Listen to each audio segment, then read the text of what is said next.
우리 조상들은 이 산에서 예배하였는데 당신들의 말은 예배할 곳이 예루살렘에 있다 하더이다. 여자여, 내 말을 믿으라. 이 산에서도 말고 예루살렘에서도 말고 너희가 아버지께 예배할 때가 이르리라.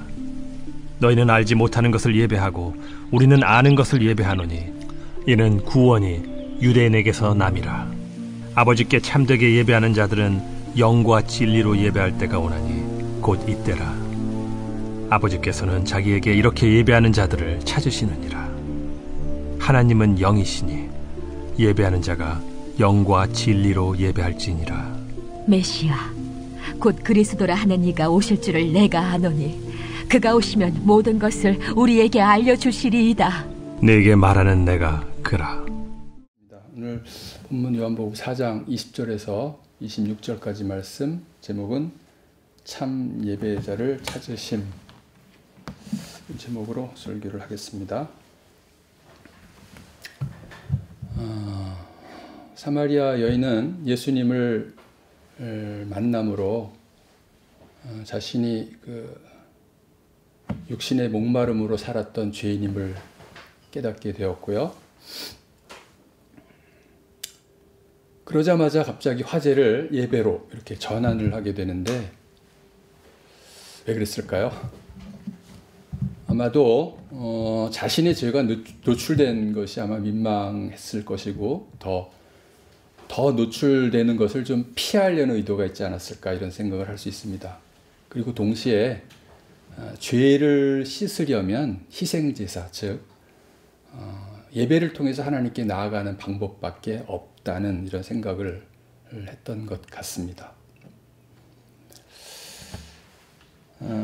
성도 여러분, 자신이 죄인이라는 것을 깨닫고 존귀하신 하나님 앞에 납작 엎드리는 것, 이것이 예배의 굉장히 중요한 본질입니다.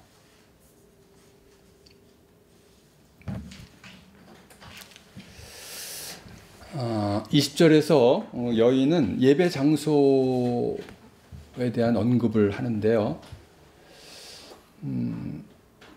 유대인들과 사마리아인들이 예배 장소에 대한 주장이 달라요. 그러니까 선지자인 당신은 그거에 대해서 어떻게 생각을 하십니까? 의문문 형식은 아니지만 사실은 예수님께 질문을 던지고 있는 겁니다. 20절에서 우리 조상들, 즉 사마리아인들이죠.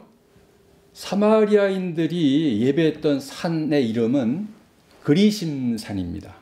그리심산, 구약에 자주 등장하는 지명입니다.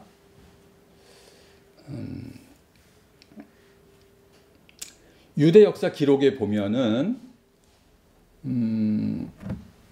페르시아 마지막 왕인 다리오 왕 때, 다리오 왕, 이 왕 이름도 성경에 가끔 나오죠. 이 다리오 왕 때 대제사장 요한의 아들인 므낫세라는 자가 있었어요. 므낫세, 왕의 이름도 므낫세가 많이 있죠. 근데 대제사장의 아들 이름이 이제 므낫세라는 자가 있습니다. 이 므낫세가 당시 사마리아 총독인 산발랏이라는 사람이 있는데요. 이 호른 사람입니다. 이 산발랏의 딸과 결혼을 했죠.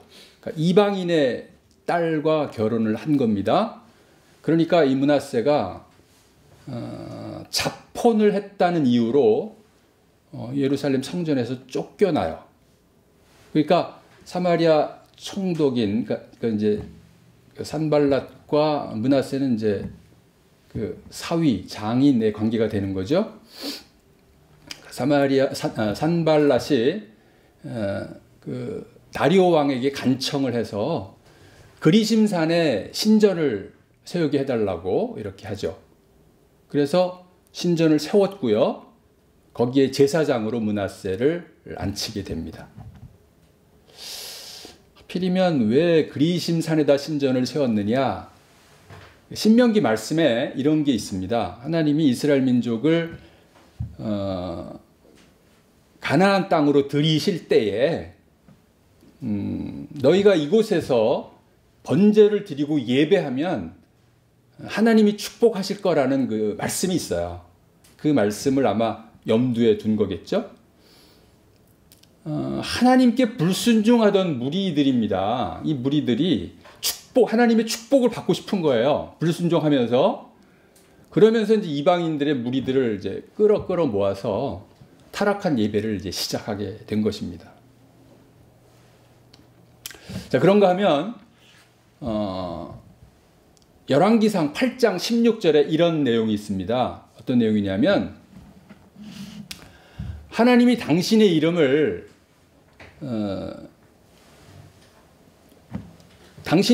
두려고 한 그 집을 아무 성읍이나 선택하지 않고 오직 다윗을 선택했다는 이런 말씀이 있거든요. 그 말은 뭐냐면 하나님의 성전을 예루살렘에다가 세우겠다는 것이 하나님의 뜻인 거예요.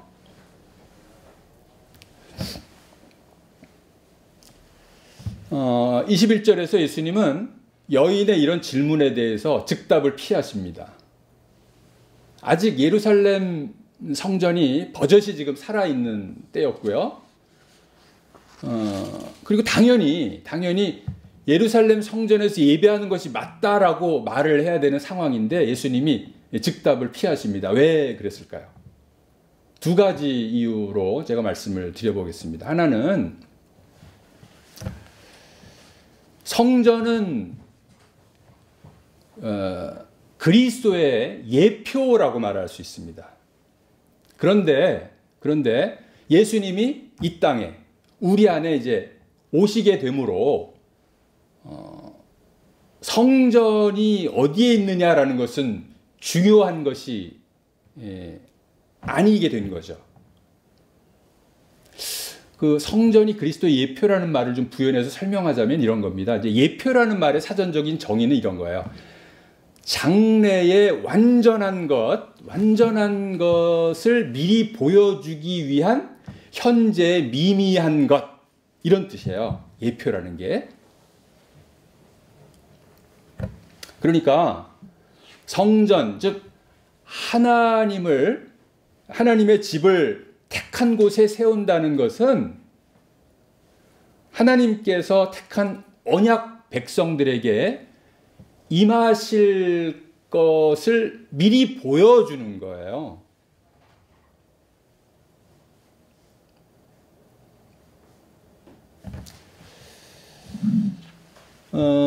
두 번째를 말씀드리기 전에 그 주보 순서지에 나와 있는 열왕기상 8장 27절 말씀을 다 같이 한번 좀 읽어보도록 하겠습니다.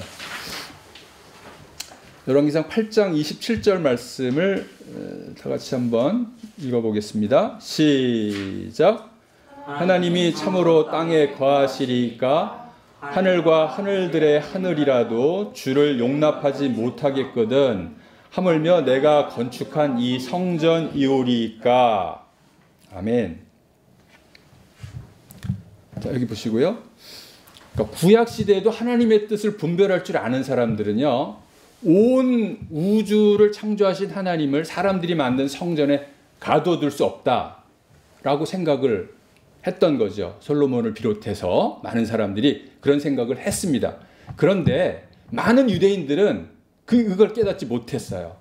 그러면서 성전을 우상화하고 또 성역화하고 여기에 이제 몰입하고 치중을 하게 되는 겁니다. 그러니까 예수님이 그렇게 성전에 집착하는 너희나 그 또 사마리아인들이 예배하는 사마리아인들이 그리심산에서 한다고 집착하는 것이나 별 차이가 없다고 생각한 것이죠. 그러니까 예수님 입장에 봤을 때는 유대인들이나 사마리아인들이나 장소에 집착하는 것, 그거 다 잘못된 것이고 심각한 문제다. 50보 100보다라고 생각을 하신 거예요. 두 가지 이유를 제가 말씀을 드렸습니다. 그리고 이제 20절 21절 그 말미에 예배 장소는 어디든 상관없이 아버지께 예배할 때가 이른다고 주께서 말씀하셨거든요.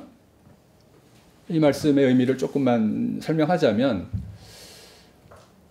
하나님은 당신을 믿는 모든 백성들의 아버지가 되셔서 민족이나 장소 구별 없이 자녀들의 예배를 받아들일 것이다, 이런 얘기거든요. 그러니까 지금 이 아버지께 예배를 모든 믿는 사람들이 드릴 수 있다라는 이 말은 이스라엘의 전통적인 가르침, 그 선민의식에 비추어 본다면 이거는 굉장히 파격적인, 충격적인 이 선언입니다.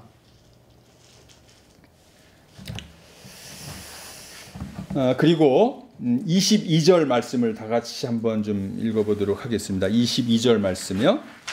22절 말씀 다 같이 읽어볼까요? 자, 시작. 너희는 알지 못하는 것을 예배하고 우리는 아는 것을 예배하노니 이는 구원이 유대인에게서 남이라, 이렇게 말씀을 하십니다. 그러니까 22절 말씀을 간단히 요약하면 이런 거죠. 하나님에 대한 분명한 지식이 있어야 예배할 수 있다. 사마리아인들은 그 모세오경만 성경으로 여기면서 신앙생활이라기보다는 종교생활을 했던 자들입니다. 그래서 그들은 알지 못하는 것을 예배했습니다. 모세오경 레위기에 짐승을 제물로 드리는 제사법, 그리고 이방인들의 제사법을 혼합시켜서 자신들의 소견에 옳은 대로 예배를 했던 사람들입니다. 결국 이거는 우상에게 예배하는 거라고 말할 수 있습니다. 그런가 하면 이제 정통 유대인들이 예배를 어떻게 했냐? 정통 유대인들은 구약 성경 전체를 통해서 하나님이 주신 새 언약, 즉 메시아를 통해서 구원을 받으리라는 그 말씀을 믿고 하나님께 예배했던 사람들입니다. 구원이 유대인에게서 남이라는 말은 구원은 유대인들의 후손 중에서 나올 것이다 라는 그런 뜻이에요. 창세기 12장 3절 말씀, 순서지에 나와 있는 말씀을 다 같이 읽어보도록 하겠습니다. 자, 시작. 너를 축복하는 자에게는 내가 복을 내리고 너를 저주하는 자에게는 내가 저주하리니 땅의 모든 족속이 너로 말미암아 복을 얻을 것이라 하신지라. 아멘.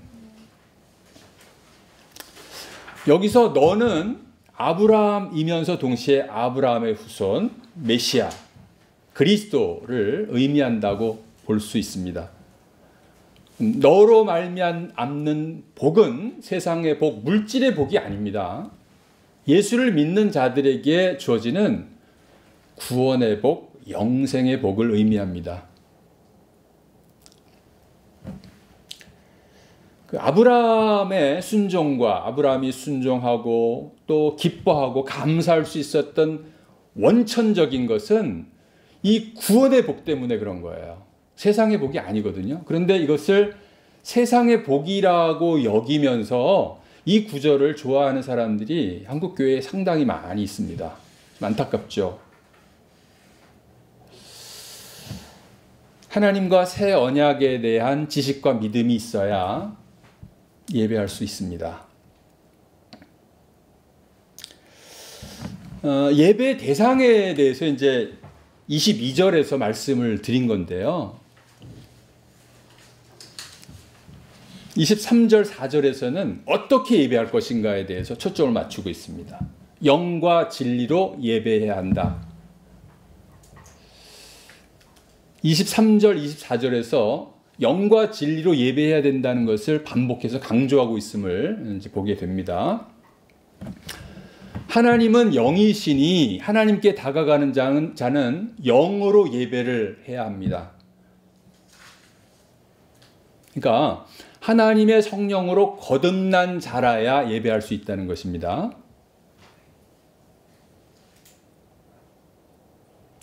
그리고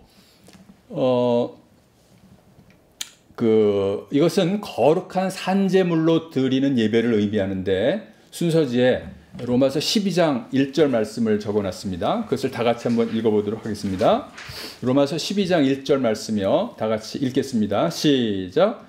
너희 몸을 하나님이 기뻐하시는 거룩한 산제물로 드리라. 이는 너희가 드릴 영적 예배니라. 아멘. 여기서 너희 몸을 하나님이 기뻐하시는 거룩한 산제물로 드리라. 너희 몸. 여기서 몸은요, 단순한 바디를 얘기하는 것이 아니라 우리의 삶 전체, 인격을 내포하는 그런 의미로 성경학자들이 얘기하고 있습니다. 그러니까 우리의 삶 전체를 하나님이 기뻐하시는 거룩한 산제물로 드리라는 그런 얘기거든요. 이 말을 조금 더 풀어서 얘기한다면 이런 거죠. 나의 육신은 갈라디아서 2장 20절 말씀하고 이게 관련이 있어요. 너희 몸은 이미 죄로 인해서 죽었고 내 안에 그리스도의 영이 살아 있어야 그래야 예배할 수 있다는 거예요. 육신을 추구하는 자는 하나님과 원수가 된 자이기 때문에 예배할 수 없다는 얘기입니다.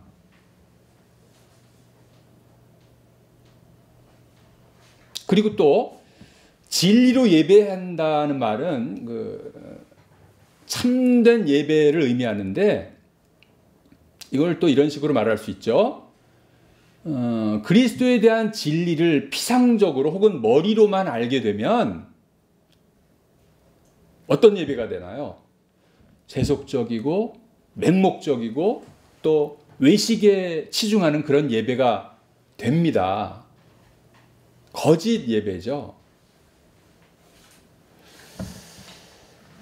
그리고 우리가 이제 영과 진리로 예배를 한다고 하는데 영과 진리는 이게 구별이 되는 게 아니에요.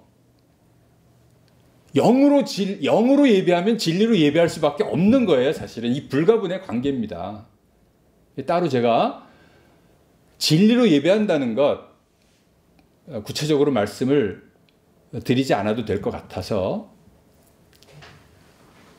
영과 예배로 진리한다는 것 중요한 것은요 하나님의 성령으로 거듭난 자가 예배할 수 있다는 것 그래서 거룩한 산제물로 드리는 것이 합당한 예배라는 것 이걸 여러분들이 기억을 하시라는 거예요.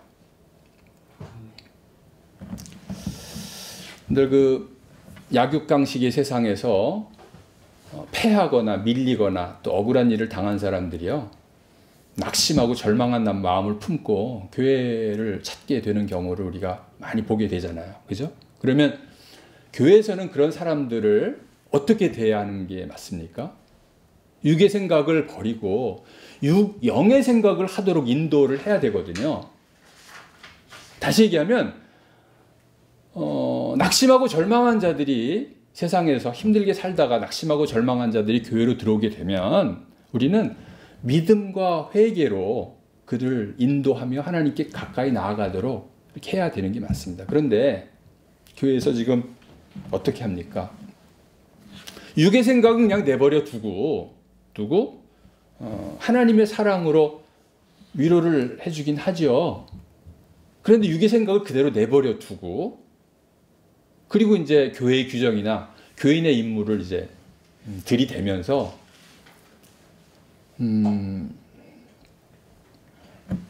교회에 정착하기를 요구하는 그런 경우가 너무나 많이 있음을 보게 됩니다. 그런 부류의 사람들이 교회에 이제 많이 들어오게 되면 교회가 당연히 세속화할 수밖에 없는 거예요. 로마 교회가 많은 이방인들을 받아들여서 세속화되었던 것과 똑같은 현상들이 지금 벌어지고 있습니다. 그들의 입맛과 요구에 맞추어서 예배당은 화려해지죠. 그리고 경건해 보이는 문화 공간으로 이렇게 바뀌게 됩니다. 사람들이 그걸 또 좋아하죠. 예배는 하나님보다는 사람들의 요구, 입맛에 이제 치중을 하게 되죠. 그러면서 경건보다는 편리를 중시하고 이 세상에서 어떻게 행복하게 살 것인가에다 초점을 두고 예배를 하게 됩니다. 거짓 예배입니다. 사람들이 기뻐하면 하나님이 기뻐하신다 이렇게 둘러대죠. 이거 거짓말입니다. 새빨간 거짓말입니다. 육신의 욕구를 추구하는 사람들이 기뻐하는데 하나님이 그것을 같이 맞장구 치면서 기뻐할 리가 없습니다. 하나님은 미워하십니다. 역겨워하십니다. 육의 생각을 영의 생각으로 그 정체성을 바꾸어 주어야 하나님이 개입하시고 하나님이 인도하신다는 얘기예요. 하나님께서 영과 진리로 예배하는 자를 이제 찾는다고 하니까 여인이 이렇게 말을 합니다. 25절 다 같이 읽어보겠습니다. 25절 시작. 25절이요. 시작. 여자가 이르되 메시아 곧 그리스도라 하는 이가 오실 줄을 내가 아노니 그가 오시면 모든 것을 우리에게 알려주시리이다. 그러니까 이 말씀을요 건성으로 읽게 되면 여인의 지금 마음의 상태를 알기가 좀 어렵습니다. 제가 기도하면서 이 말씀이 어떤 의미일까, 이것을 어떻게 전달해야 될까를 좀 많이 고심을 좀 했는데요. 들어보시기 바랍니다. 그러니까 예수님의 말씀을 듣고요, 여인이 자신의 내면 안에 잠자고 있었던 메시아에 대한 소망을 이제 끄집어내게 된 거예요.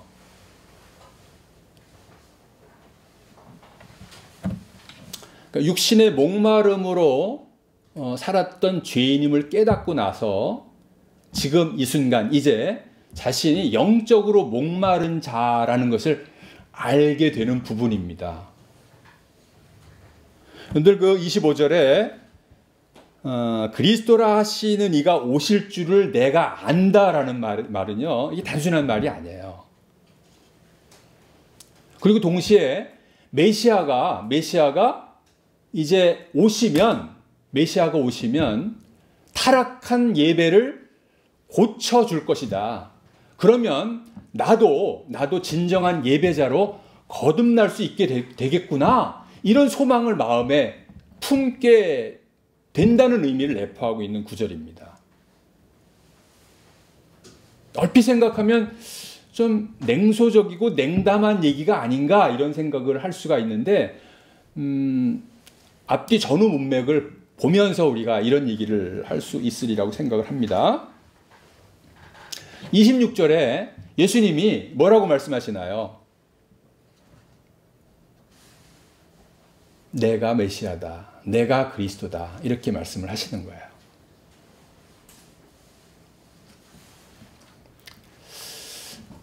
예수님은 유대인들에게 자신이 그리스도라는 것을 직접적으로 이렇게 드러내신 적이 거의 없습니다. 그런데 여인에게 자신이 그리스도라는 것을 직접적으로 지금 이렇게 드러내고 있는 아주 특별한 경우예요. 그런데 여인이 예수님의 말을 그대로 지금 받아들이고 있는 겁니다. 그러니까 상식적으로 보면 나는 메시아를 기다리고 있어. 그 소망이 있어. 그리고 메시아가 오면 나는 진정한 예배자가 될 수 있어. 그렇지만 아직은 아니야. 근데 예수님이 내가 그리스도야. 그러면 상식적으로 보면 미친 사람 아니야? 이렇게 생각할 수 있잖아요. 그죠? 그런데 예수님은 자신을 숨기셨음에도 드러날 수밖에 없는 그런 경우가 성경에 많이 있었잖아요. 그런데 예수님이 당신을 드러내시고자 하면 받아들일 수밖에 없는 거예요. 그러니까 예수님의 말씀에 능력이 있다는 것을 우리가 잊어버리면 안 돼요. 내가 그라는 말은 굉장히 함축적이면서 굉장히 사람의 영혼을 파고드는 그런 말투라고 우리가 생각을 하면 됩니다. 그러니까 여인은 지금까지 선지자임에도 불구하고 자신을 꿰뚫고 있었던 이 사람, 보통 사람은 아니다라고 생각을 했었을 텐데 동시에 무슨 생각을 했을까요? 아, 이 선지자의 능력은 그리스도의 권능이 아니고는 해석이 안 되는 부분이네. 그러면서 내가 그라는 말과 더불어 여인의 마음은 굉장히 충격적이면서 뭔가 새로운 것을 깨달으면서 복잡하게 돌아가고 있는 것을 우리가 이제 확인하고 발견하고 정리를 하게 되는 거죠. 그리고 나서 이제 28절에 갑자기 여인의 행동이 확 달라진 것을 보게 되죠. 그러니까 26절과 28절 사이에 특별한 얘기가 없었어요. 예수님과 사마리아 여인 관계에서. 그런데 28절에 여인의 행동이 어떻게 나타나죠? 물동이를 버려두고 동네로 들어가서 사람들에게 복음을 전하게 되잖아요. 물동이를 버려둔다. 굉장히 다급한 그런 행동 아닙니까? 어떤 열정이 있는 거예요, 지금. 그러니까 복음을 받아들이고 믿는 자들은 이런 복음에 대한 열정을 이렇게 숨기거나 감추거나 방치해 두기가 어려운 거예요. 우리가 지금 그러기 위해서 여기 모여 있는 것 아닙니까? 말씀을 좀 맺도록 하겠습니다. 하나님께서 구약시대에 예배의 장소를 정한 것은요, 선민사상을 고집하라고 그렇게 한 게 아니고요. 하나님의 이름을 여기저기서 함부로 말하고 드러내는 것, 그것을 하나님이 기쁘게 여기지 않았어요. 한 곳에서, 거룩한 곳에서 거룩한 이름을 불러라. 그리고 동시에 그리스도께서 택하신 언약 백성들에게 하나님이 임하실 것이다 라는 것을 미리 보여주신 예표입니다. 여러분들 이걸 기억을 하셔야 돼요. 구약에 나오는 그 성전에 대한 얘기가 굉장히 많이 나오죠. 유대인들은 성전과 율법을 굉장히 중요하게 생각을 했던 사람들입니다. 그 성전을 중요하게 생각한 것만큼 너희는 하나님께서 이 땅에 택한 백성들에게 임할 거라는 것을 하나님이 약속하셨고 그것을 믿으라는 거고 그것을 기다리라는 그런 뜻이었어요. 유대인들이 성전에 대한 그 생각이 좀 참 잘못되어 있었던 거예요, 그동안. 지금도 마찬가지고요. 그리고 이제 그리스도께서 이 땅에 오셨죠. 우리 안에 들어오셨습니다. 그리고 그리스도의 영을 지닌 사람들은 구원을 베푸신 하나님께 예배의 대상이 분명해야 돼요. 구원을 베푸신 하나님께. 그리고 어떻게? 영과 진리로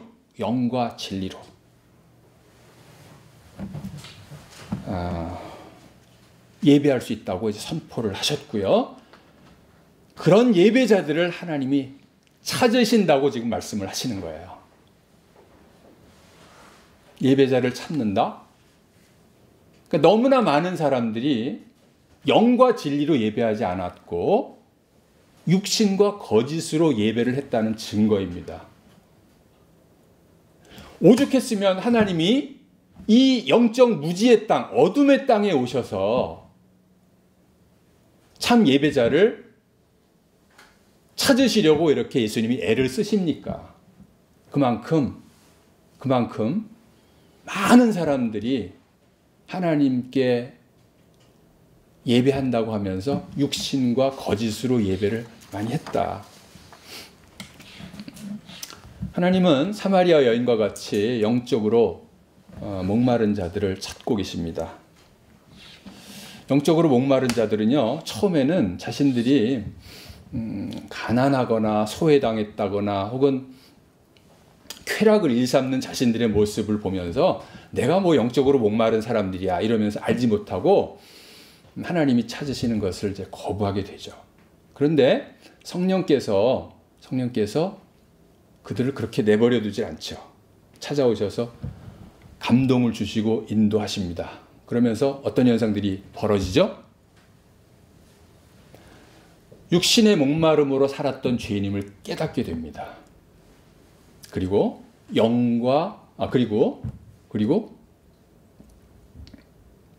영적으로 목마른 자라는 사실을 알게 되죠. 그리고 영과 진리로 하나님께 나아가 예배를 하게 됩니다. 하늘그림의 가족 여러분, 예배라는 게 뭔지 한번 다시 정리를 좀 해봤으면 좋겠습니다. 예배라는 건 하나님과의 영적인 만남을 통해서 하나님이 우리 삶의 주인이라는 것을 이제 확인하는 자리입니다. 그리고 동시에 하나님의 말씀을 순종하기를 다짐하는 그런 자리입니다.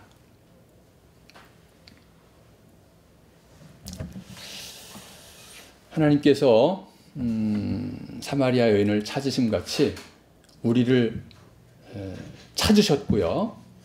그래서 우리가 이 자리에 모일 수 있게 된 것입니다. 그것을 여러분들이 믿으시기 바랍니다. 그래서 예배 자리에 참석한 여러분들은 기쁨과 감사가 충만할 수밖에 없어요. 이 기쁨과 감사가 없다면 지금 나의 예배는 잘못된 것이 아닌가 이런 생각을 하시면서 오늘 주님 주신 말씀 예배를 회복하는 귀한 자리가 되었으면 좋겠습니다.